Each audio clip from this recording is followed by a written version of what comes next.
Welcome to Recovering Addict. My name is Jake, and I'm a recovering substance user. Tonight, we will be continuing our journey in the Connected Child, a book about trust-based relational intervention. It is a system of parenting that is specifically designed for children from hard places, whether that is children who have sustained trauma, abuse, neglect, or something a little bit less, what should we say? A little bit less, but no, that's not right. Or stressful pregnancy, premature birth, or early hospitalizations. So I completely forgot my intro. But that's what we're doing. We're doing the Connected Child tonight. I admittedly am tired. I've been doing construction all day, a little tired. So I think I'm gonna play Felice's role and say hello to the chat. John, haven't seen John for a while. How are you, John? The Truth. We got Lish and Sky and Marilyn. Hello, Marilyn. Jim Hartley.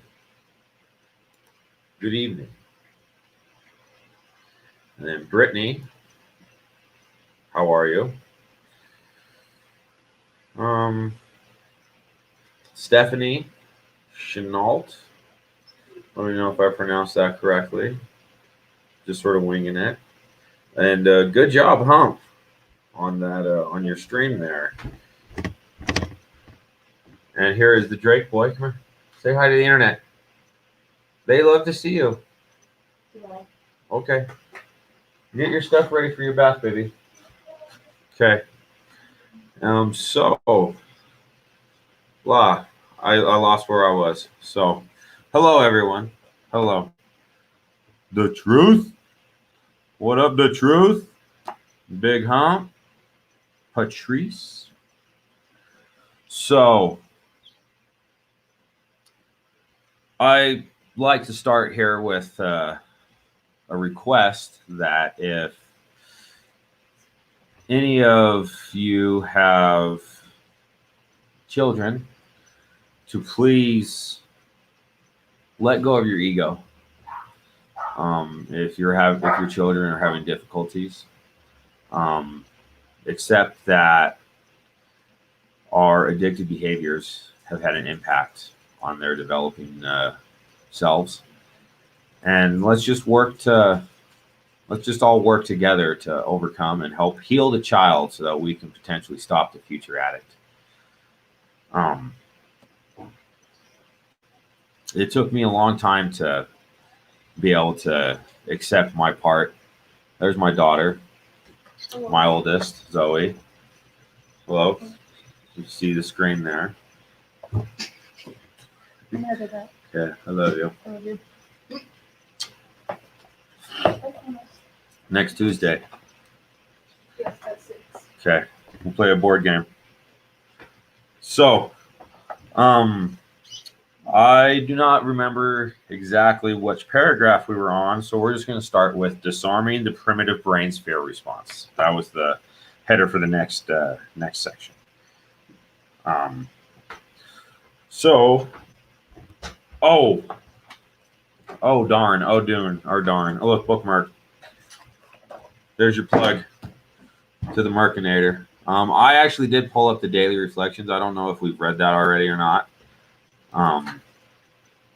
But February 4th, when faith is missing, excuse me. Sometimes AA comes harder to those who have lost or rejected faith than to those who never had any faith at all.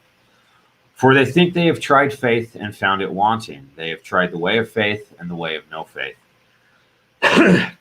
Excuse me. 12 Steps and 12 Traditions, page 28. I was so sure God had failed. Today is the 4th, right? I hope it's the 4th. I was so sure God had failed me that I became ultimately defiant. though I knew better and plunged into a final drinking binge. My faith turned bitter, and that was no coincidence. Those who once had great faith hit bottom harder.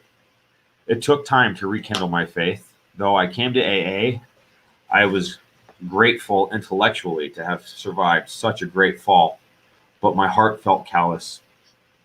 Still, I stuck with the AA program. The alternatives were too bleak. I kept coming back, and gradually my faith was resurrected. I like that. I like that. I like that a lot. Um, and we must remember that this is a God of our own understanding, whether you're Christian or Mormon or Islamic or a pagan, with a pantheon of gods, as long as you have a higher power. And, even for the atheists, God could be a group of drunks. That's what I've heard that in meetings. I was gonna quote that as my sponsor, but I don't think he said that. So, okay, bookmark. So, disarming the primitive brain's fear response. If a child feels threatened, hungry, or tired, her primitive brain jumps in and takes over, physically located in areas of the brain such as the amygdala. This primitive brain constantly monitors basic survival needs and behaves like a guard on patrol. When the primitive brain is on duty, more advanced areas of the brain, particularly those that handle higher learning, reasoning, and logic, get shut down. Oh God, what is this? Oh, hola, Dash Jose. ¿Cómo estás hoy? Helping a child feel safe relaxes and disarms the primitive part of our brain. We purposefully soothe and disengage the primitive brain so it won't bully the child into poor behavior. When a child feels genuinely safe, the primitive brain lets down its guard and allows trust to blossom and bonding to begin. Parts of the brain that control higher learning can operate. Children who feel safe are free to heal and become secure, trusting children. Providing an atmosphere of felt safety disarms the primitive brain and reduces fear. It is a critical first step toward helping your child heal and grow. The header for the next section is chronic fear causes hypervigilance. Reducing fear can even minimize behaviors such as agitation and constant movement, similar to those seen in attention deficit disorders, because ADHD mimics trauma symptoms, or trauma symptoms mimic ADHD symptoms.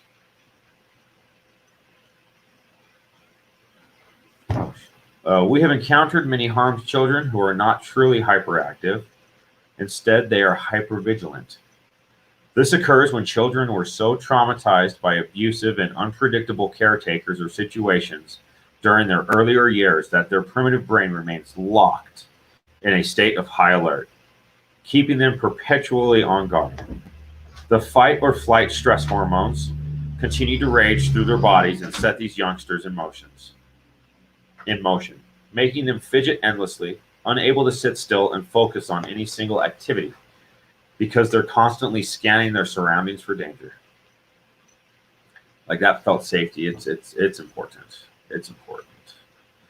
Have you guys ever been like, you just moved into a house, right? You moved into a new house and you got your piles of your boxes and everywhere, just lining the walls or however you organize a move, right? And you might be happy or excited that you have a new house, but there's that unknown. Like you're not familiar with the neighborhood. You don't know your neighbors. You don't know the surrounding area, and it takes a while to unpack a box, figure out where you're putting the contents of said box, and to turn that house into a home. And that's sort of it's similar to like the children, and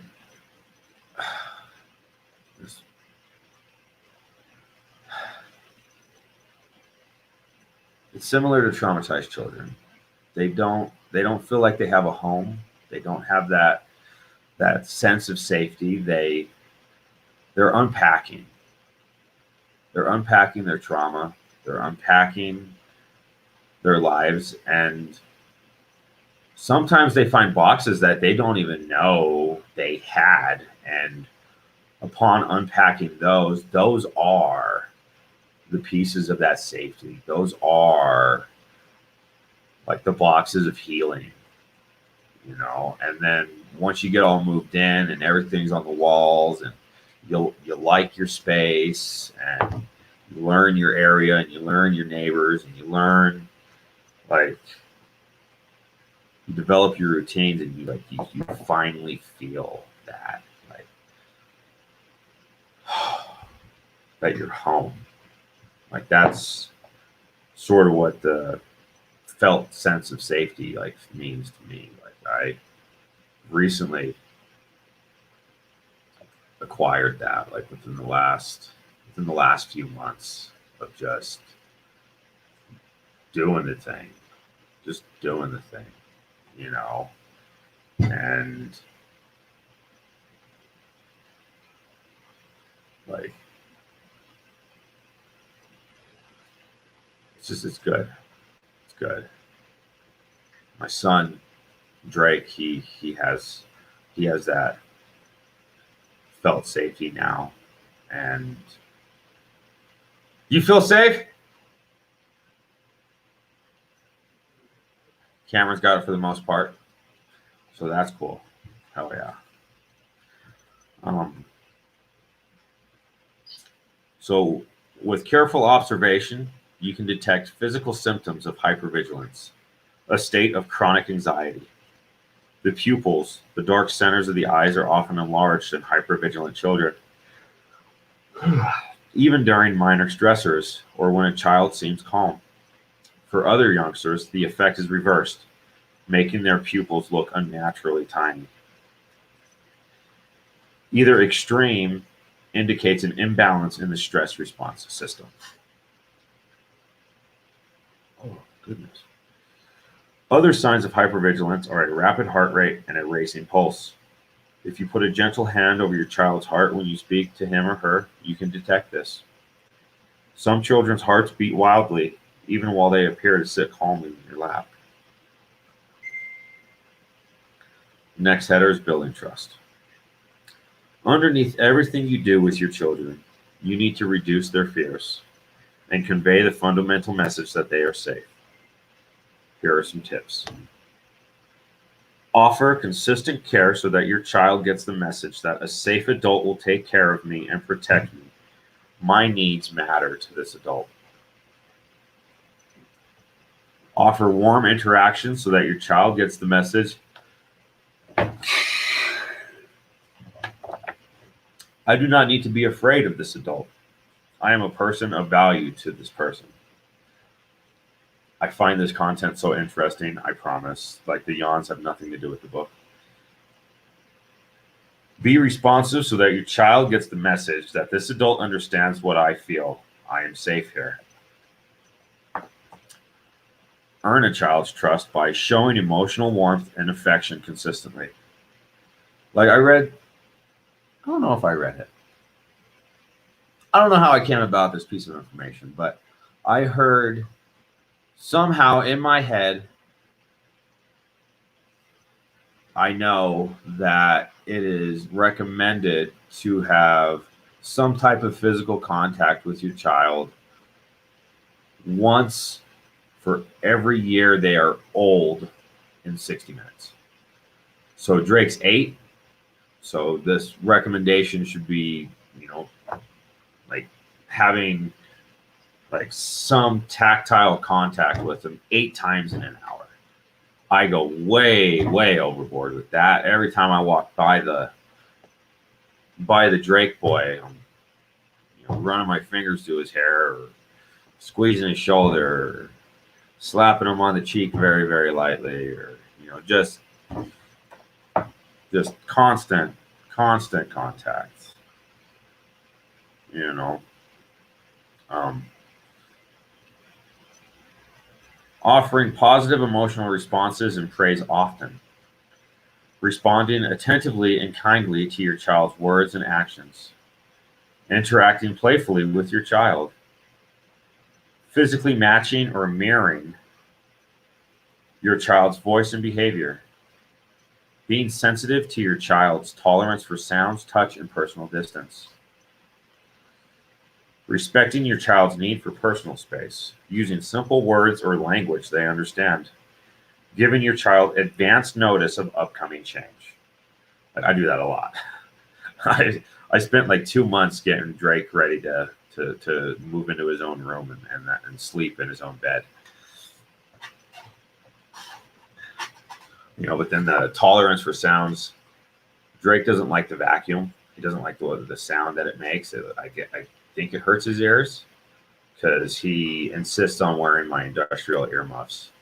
So I always make sure that when it's time to vacuum, he has his earmuffs. We have I think it'd be called the testimony, maybe. I did the rounds of psychologists, neurologists, all the early childhood. Oh, thank you, Michelle. Thank you. Yeah, it was arm day, like bolting up teas and fire hydrants, just by hand. There was a lot more yelling. And all the early childhood intervention disciplines, and everybody's got a theory. Everybody has an answer or solution for a child that's hyper, and it might be medication or changing their diet or a program with occupational therapy.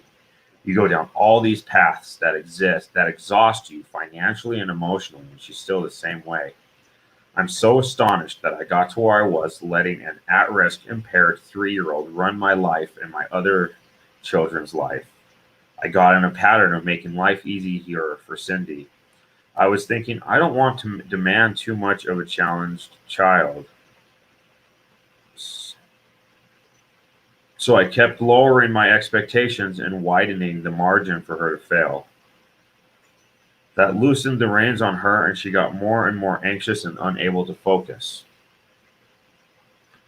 I'm very, very lucky that Doctors Purvis and Cross came in and said she can do better than that, and not with medication. She is capable of a lot more than I expected.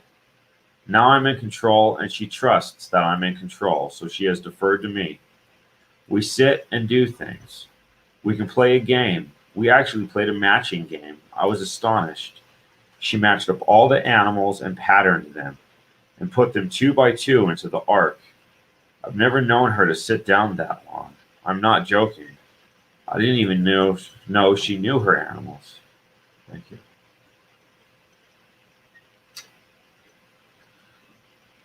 What I've learned was that her endless energy was actually endless anxiety.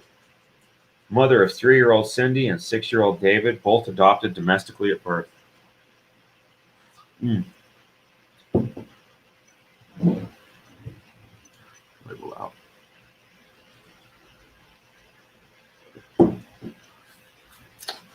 Fantastic.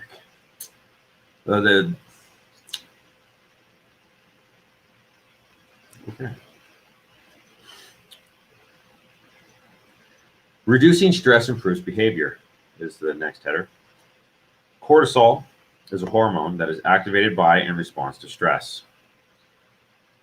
Cortisol levels normally rise and fall at varying times of the day, but when children have too little or too much cortisol in their bodies over an extended period, it can cause serious problems. If you can get your kids to eat dark chocolate has a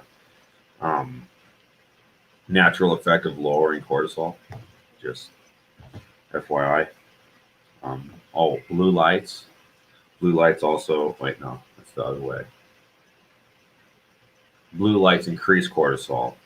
So at bedtime, blue light filters, if you have a comfort view uh, or whatever, like night view on your phone or TV or computer or whatever, turn that sucker on. Less blue light lowers cortisol, increases melatonin, so that it could help the child get to sleep. So electronics curfews are also good. At least 90 minutes before the child is to go to bed, should probably cut screens. Oh, so, okay, that's a good idea. Absolutely, Hump. Just give me a little bit. I'd like to get through a little bit more of this book. LT, if you could send Hump the link so he could jump in, I'll bring him in 8 minutes. Is that cool, Hump? 8:30. Jump on in a little bit with your quote. You got a quote for me? You better be wearing your bow tie, though. By helping your child feel safe, making his or her world more predictable, and teaching better coping skills, you can actually optimize cortisol levels and allow your child's brain to work better. We documented this effect in more than 50 at-risk youngsters at our day camp. Before attending camp, these children's morning salivary tests revealed twice the normal levels of cortisol, corresponding to their chronic experience of stress. Hey, baby. Hi, Dad. You okay? Mm-hmm. Yeah. There's a garbage can right there behind you. Oh, did you just unplug me? No. Okay.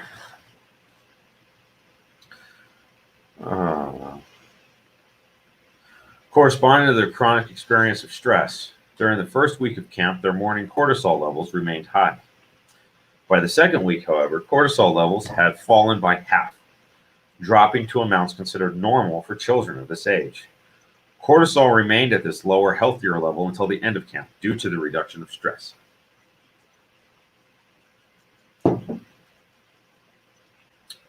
These children received no medical intervention. They were just actively engaged in a safe, playful, and multi-sensory camp environment that addressed their emotional and physical needs. Cortisol reduction was excellent news because chronically high levels of cortisol are actually toxic to the cells of the brain. Just give me a quote. Like, come in with a quote, Hump. Find me a quote there, sir. And wear your bow tie.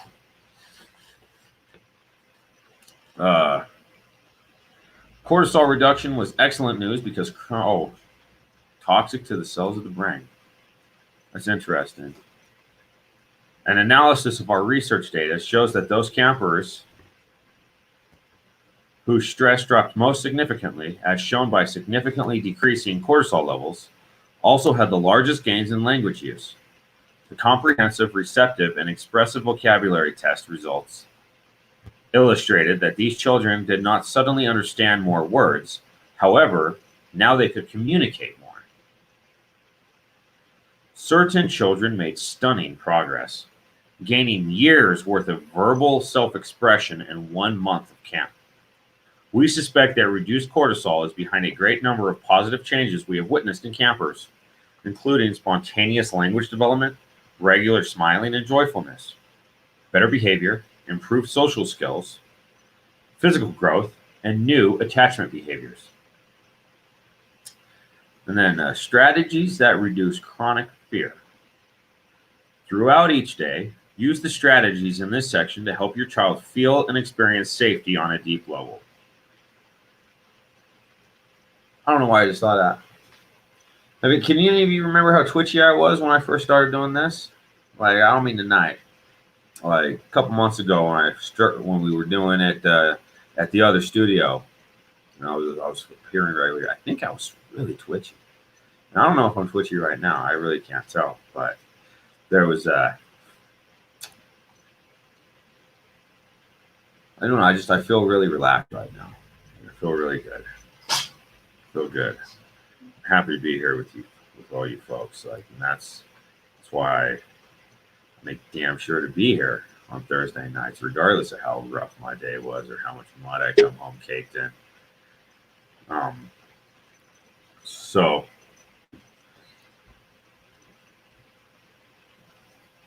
throughout each day, use the strategies in this section to help your child feel and experience safety on a deep level. Alert children to upcoming activities.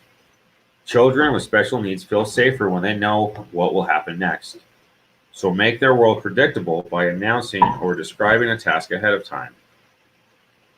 Prepare your child for what's coming up by saying things such as, in 15 minutes, we will put away the toys and get your bath. In 10 minutes, we're leaving to go shopping. In 5 minutes, we'll get ready for bed.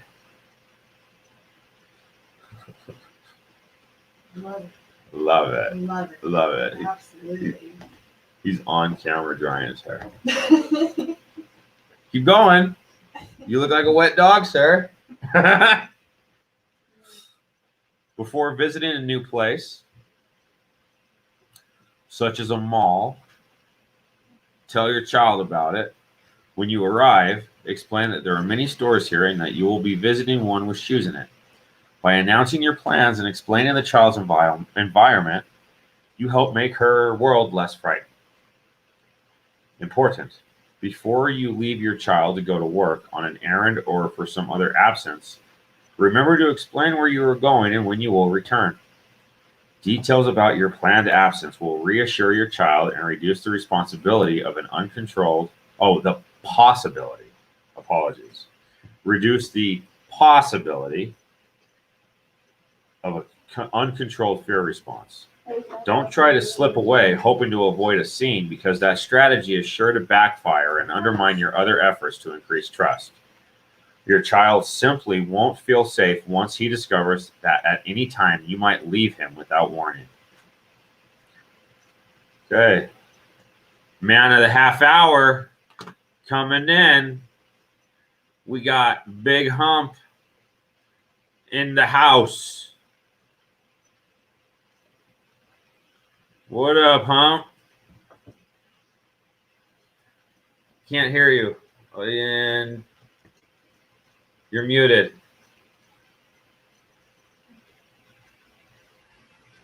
Savage. What up, brother? Man, maintaining, man. Hard day Yeah. construction, huh? Yes, sir. Hey, I'm just Yes, here to sir. second boost you, man. Give you some energy. Let you know we rocking with you, man. Oh, yeah. Appreciate it. Absolutely, absolutely, man. You sharing everything you got, man. We want to make sure we get you through, man. You guys got me through. We support, man. I'm rocking with you. Oh, yeah. Is there a specific way to kill some? Oh, go ahead. Oh, you got a quote? You need quotes? Give me a quote. Let's get a quote. Got a quote? We got it's hump time. Oh man, nah, it's recovering addict time.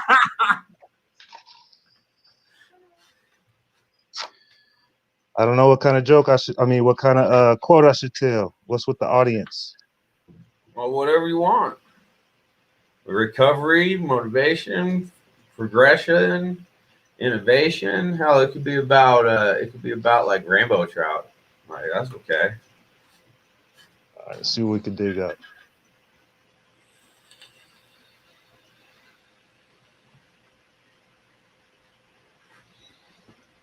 Ooh, yeah, dog, that's inappropriate.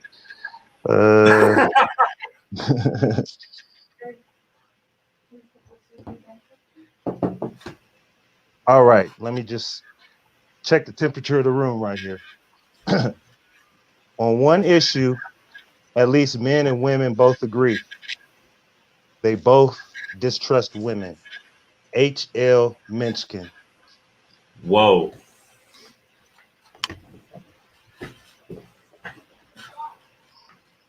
All right. Not lying. That was interesting. What is that? All right.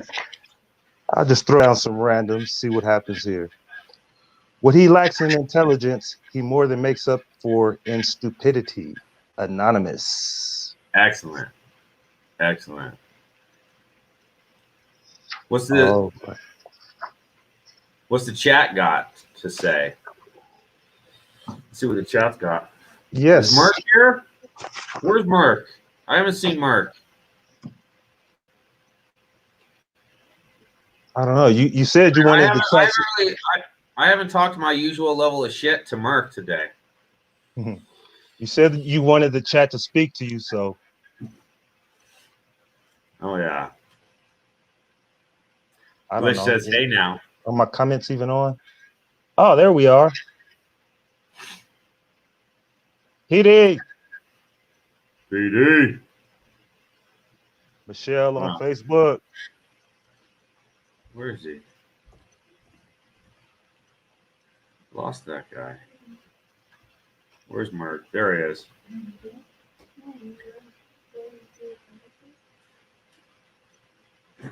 There. Haha. I just insulted Mark real quick. Pretty standard stuff. So what are you thinking about this book here? What do you think about this book here tonight? Huh? I was really more hoping you would ask me a direct question when it came to the children. To the what? A direct question. Aside from the book.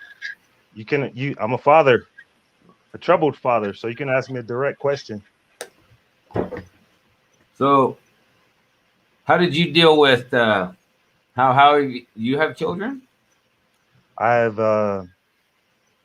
oh man, here you peeling back the layers. This is why I have an 18-year-old son. He's 18 now. Oh, is he the one that he had that gun? You should post a picture of him with a rifle or something. Oh, you don't scare me like that, fam.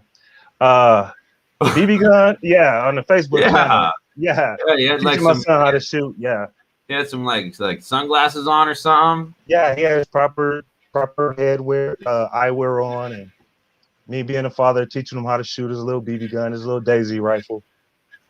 Oh yeah. So I definitely feel. So another reason why it was so challenging to clean this room is this was created as a bedroom for him. So it's challenging to get in here. It's easier to use it as a storage room, So that was one of the challenges to bring it present. But as a father, I struggle. And his energy, is still here.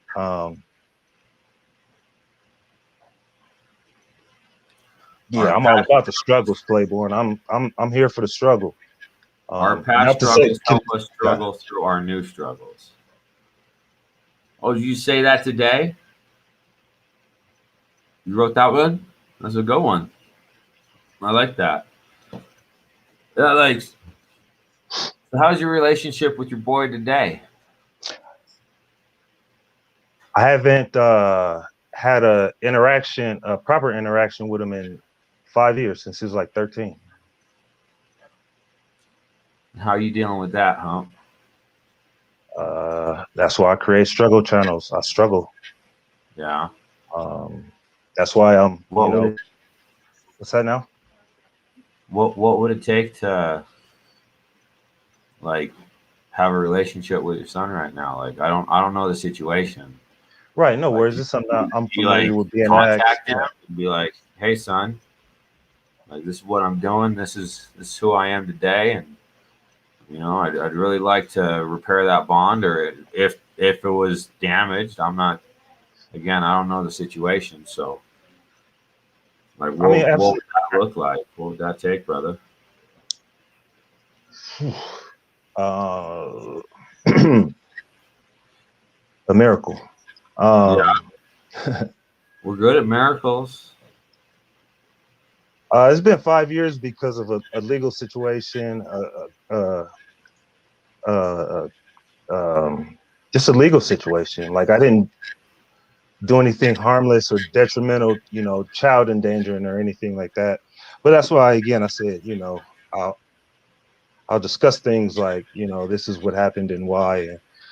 And unfortunately, one side of you can see me teaching my son how to shoot, and unfortunately, some people see other sides of things, and I'm guilty. I played my part in a way like anybody else. Never in a way that I felt I would lose the relationship with my son, who was my everything.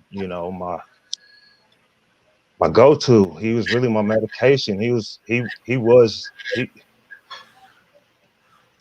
I mean, that's okay. I got to get beyond myself and be honest with my struggle. He was the sanity. He was the, the thing that enabled me not to be aggressive or, overindulge or things like that. So I really lost control over the last 5 years, which is why I speak to struggle, is because losing that piece of sanity that I never really gained until I became a father. Um, prior to that, it was just surviving and negativity and things of that nature. Yeah. But when I became a father, it was just a whole new, like, I knew what love was. Like, I mean, I understand. my Like, whole mother's side came out. Like, my father's a killer, but my mother's emotional, and I learned that. Like, I had no problems, showing love, being compassionate. And from the day my son was born, all the negative I'd been through, I was protective of making sure that would never enter my son's life. So for the way things to legally end up, as hopefully we'll continue to grow and I'll share more. But unfortunately, the way things legally ended up, it just, so I say all that to say, to be vulnerable, the only way I can reconnect is if he reached out to me.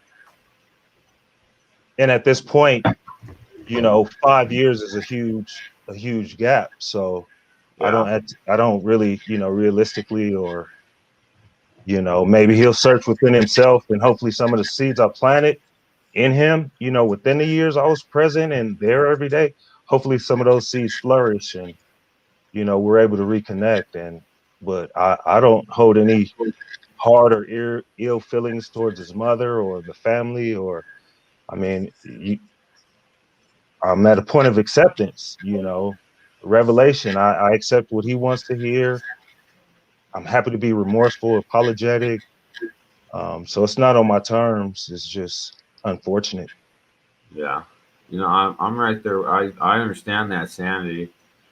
Like, until 2000, like I've shared before, between the years of 2000 and 2012, I spent more time behind bars than I did on the streets. And the big change in 2012 was Drake's birth. Like, that was when everything changed. Like, for real. Was, you know, my family. Like like I have an 18-year-old daughter, I have a 17-year-old son, I have a 12-year-old, son as well, but they existed before I met their mother, Right. So, like, they're mine. They're mine. I put in the work. I've earned that title when it comes to my older children, but, like, they were there, and then Drake was born, and that's like, oh shit, I'm in it now. Yeah, like, my kids are my heroes. Like, they saved my life. It took a long time to, Uh, like, prove that my life was worth saving, but, like, I did it. And I'm still doing it. There's still yeah. work to be performed. You with the twos, You but know, I'll be honest. Sometimes, like, I don't do social media too tough, because honestly, sometimes, like, I see my own personal family members, and it hurts me. But if I jump on a Discord and I see, like, you putting up pictures with you and your fam, like, I don't feel some type of way. I just feel genuine love. And, I have no point in saying that. I'm just being honest. You know, you call it a trigger if you want. Like, I can't see other people's happiness as it's connected to my trauma per se. I can see other individualized happiness, but if it's connected to, so I'm happy when people post. I love seeing it, man. All the good energy, and I'm a father. Like bang bang daddy gang to the fullest. Like from cut the cord to your first step, your first tooth. Helping you walk your bicycle, your first fish. Yeah. So it became difficult to sit in the courtroom and hear like you were never there. Like got to move past it. I digress, but now I'm becoming vulnerable and starting to share things. But that's kind of where I'm tapered off to is like I'm willing to share my experience, and I'm with you, Petey. Like, man. Yeah, you know how many times I had to fight that tooth fairy to collect Drake's teeth? You know how many times Santa Claus took my credit?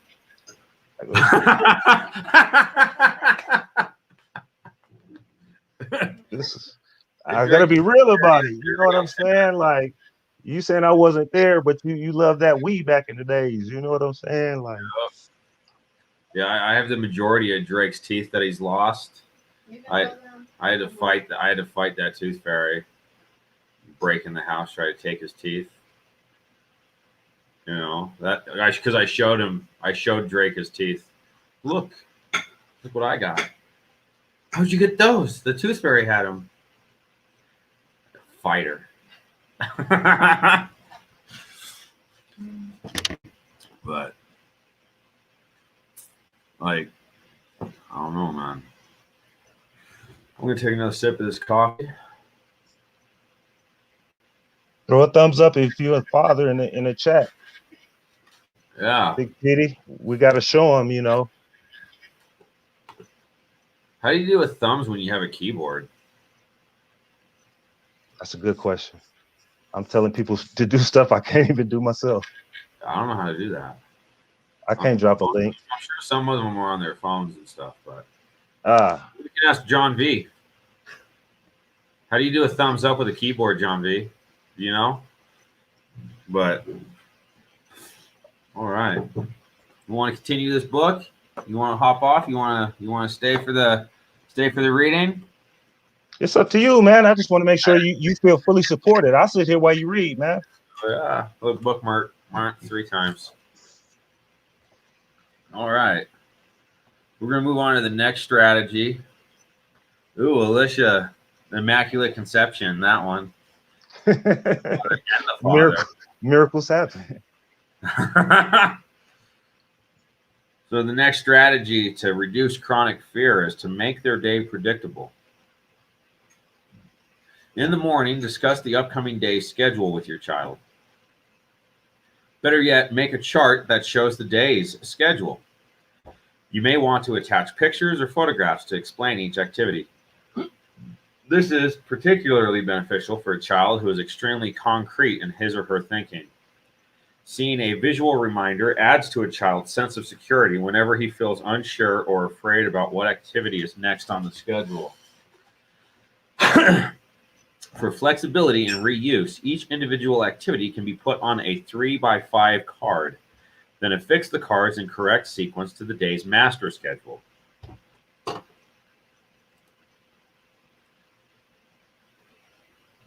It's also possible to make this type of index card and sequence them in a pack so your child can carry the cards with him and consult them as he goes through the day.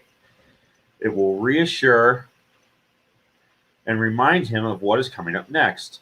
The benefit of using index cards is that you can include a wild card to handle unexpected changes. And we've lost him.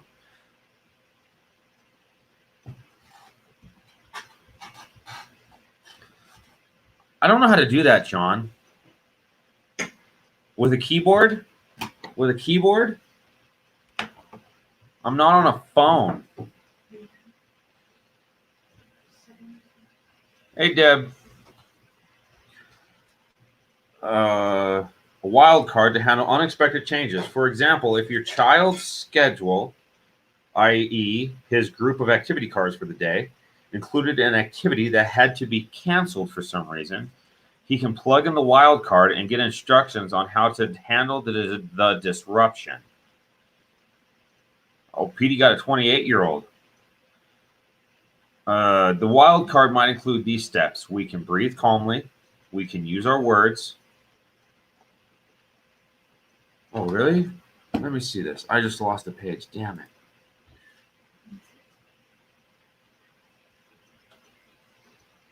That didn't work. You get affected from behavior. Haha. Oh! Look, there I go. Boom. Answer. Sweet. I did it. That's cool.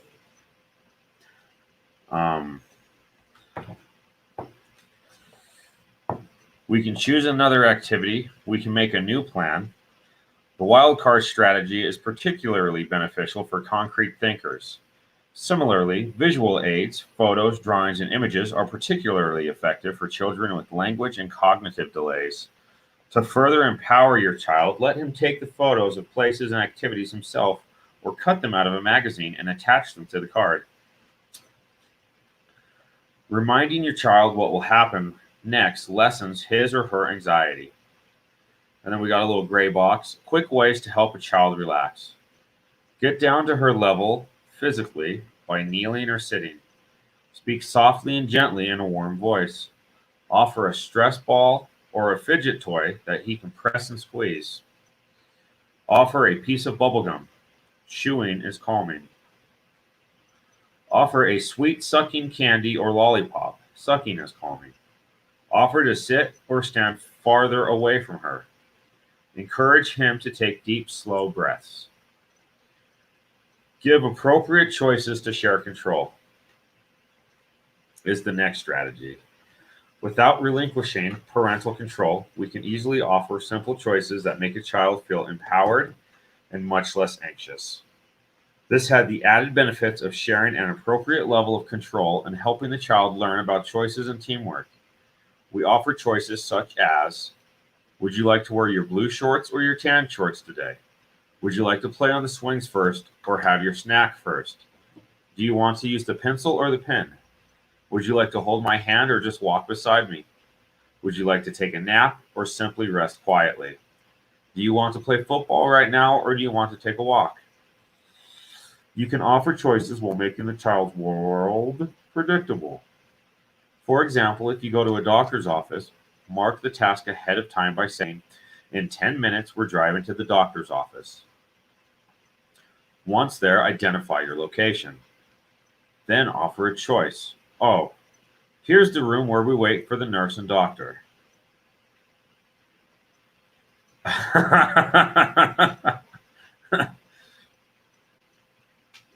Then offer a choice. Would you like to sit next to me or go over and look at the fish tank while we wait? Thank you, Marilyn. That's awesome. Thank you. Next strategy is speak simply and repeat yourself. There are compelling physiological reasons why sermons and lectures are wasted on these children. The neglect or abuse many suffered early in life before they were adopted left them with language learning delays and difficulties processing sounds. That makes a steady stream of words confusing to them. Further, once a fear response is underway, your child's senses go into crisis mode, making involved discussions impossible.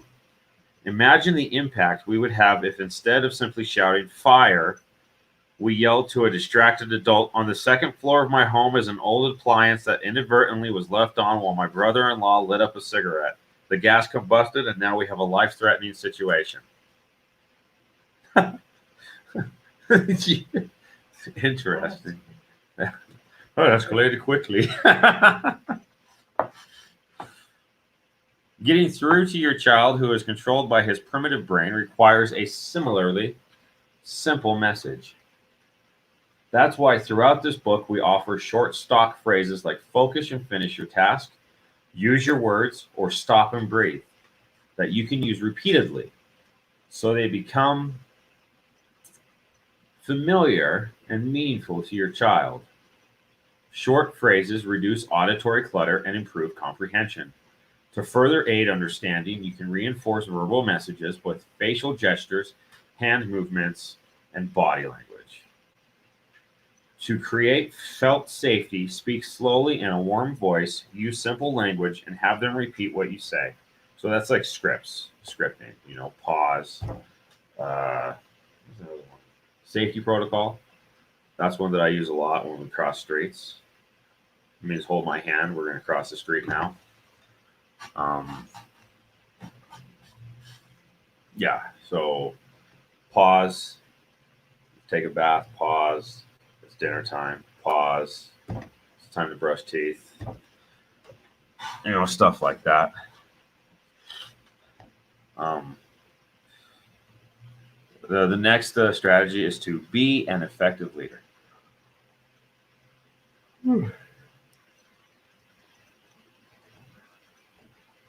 Children feel safest with adults who are kind but firm leaders. If a parent is indecisive and lets the child run the show, that's stressful to the youngster. He gets the unspoken message that he is on his own and has to fend for himself.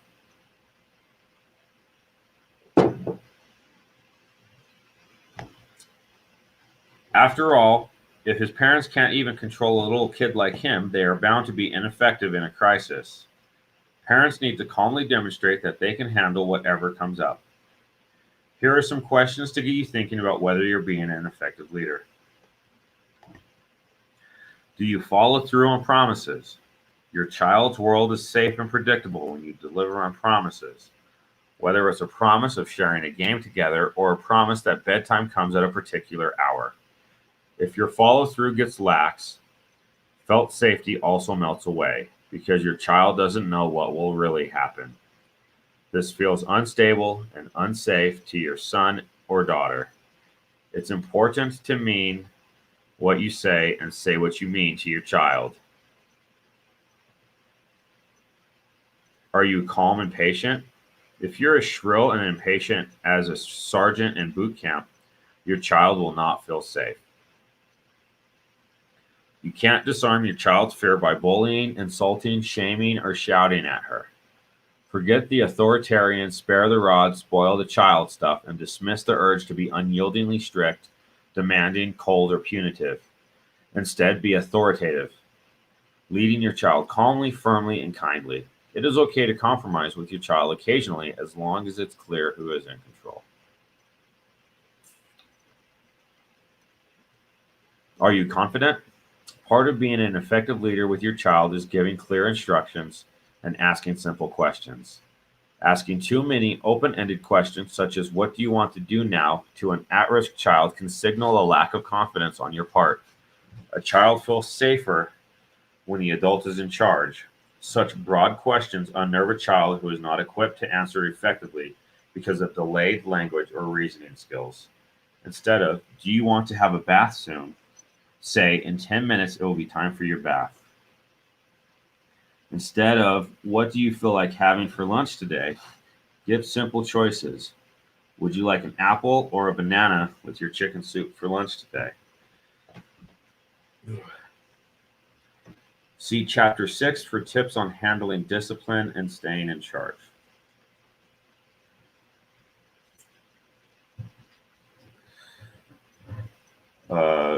I believe this is another testimonial.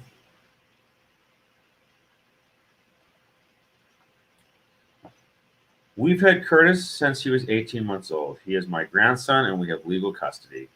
At about 3 months old, he was nearly drowned a couple of times. It was forcefully done to him by his mother. Okay. I need to change my tone. At about 3 months old, he was nearly drowned a couple of times. It was forcefully done to him by his mother while my son was in the military. Now at age 8, Curtis has a real fear of dying. He talks about it. He thinks about it. He worries a lot and is anxious about things. When he first came to us, he wasn't sleeping and was having nightmares. He would always want to climb in our bed. It was like sleeping with a helicopter. That's a new analogy. He'd twist and turn quite a bit. He still protects himself. He's always on guard. He is a control freak. That's how he gets through things. At the Hope Connection camp, Curtis felt safe. That was the biggest thing. He knew nobody was going to hurt him or force him to do anything he didn't want to do or yell at him or hit him. And learning to communicate better about what he needs and wants was huge. That whole program has done him a world of good. He's doing much better now as far as being able to really interact with people and create and maintain relationships. He participates in everything he possibly can. Curtis has managed to stay on the honor roll, and I credit Dr. Purvis. A few years ago, he couldn't have done that. Guardian of a child removed from an alcohol and drug abusing mother.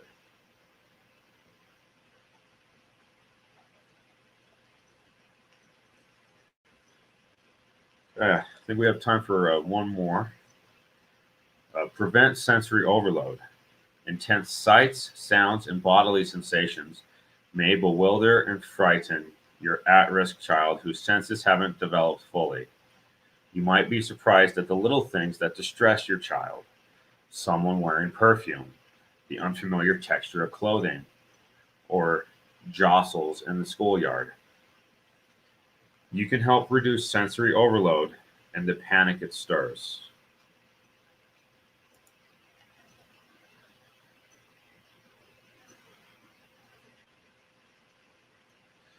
The first step is to reduce visual clutter. Choose simple and subdued decorations for your home, and particularly for rooms your child uses regularly. Avoid busy patterns or sharply contrasting colors. Keep a few toys available, but don't surround your child with a store full. Minimize brightly colored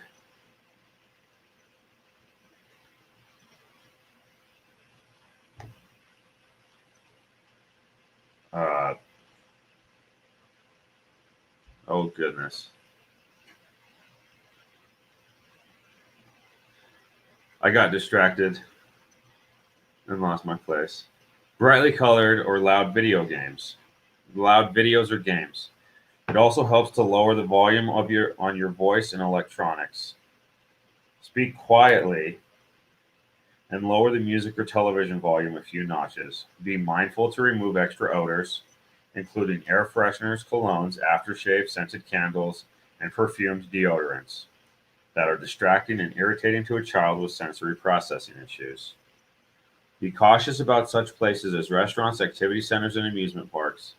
These are full of raucous sounds, frenzied visual activity, unexpected physical jostling, and unfamiliar odors that can easily overstimulate your child. Limit exposure to these settings while your youngster is still catching up developmentally. If your child has auditory sensitivities, a great idea is to keep soft earplugs handy for specific times when he encounters too intense sounds. To empower your child further, allow him to keep the earplugs in his pocket for emergency use. Having a coping mechanism will be extremely soothing to your child, but don't let him wear the earplugs continuously throughout the day. Too much usage will impair hearing and language development. And then we'll stop there because I have an unexpected guest to tell us things that I'm unaware of. Hello, Cherie. Oh, look. Hey, Jake. How you doing? I'm doing well. I was underinformed. I just popped in to say Jerry and I are going to do a workout Zoom after your live today. So I thought I'd come Oh, right on and on. remind everybody who wants to join. Oh, excellent.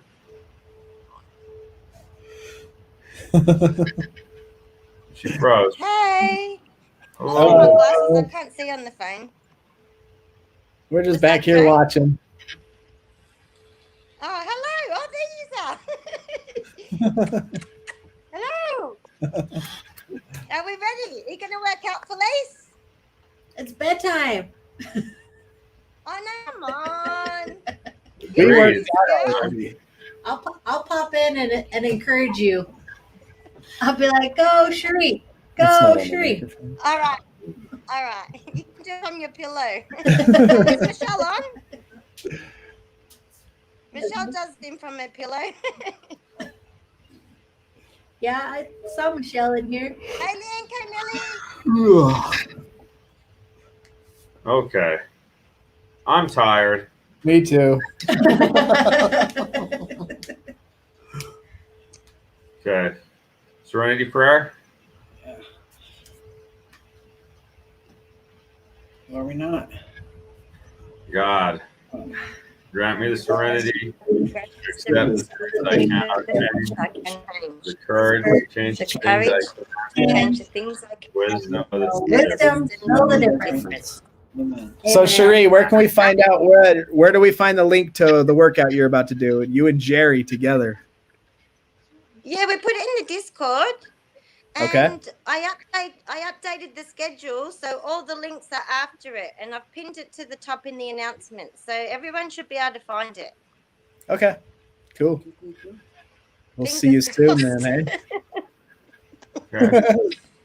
And if you I don't was- feel like exercising, you can come in and laugh at us. I don't mind. Sounds good. We'll see you in a few. All right, Right. thanks. See Okay, you bye. guys. Bye. Jesse says bye. Okay, so don't put yourself in high risk situations. Stay strong, work your program, and remember, we recover better together. I wasn't ready at all. I wasn't either. You guys are fired. Where Hit it. I think it's this one.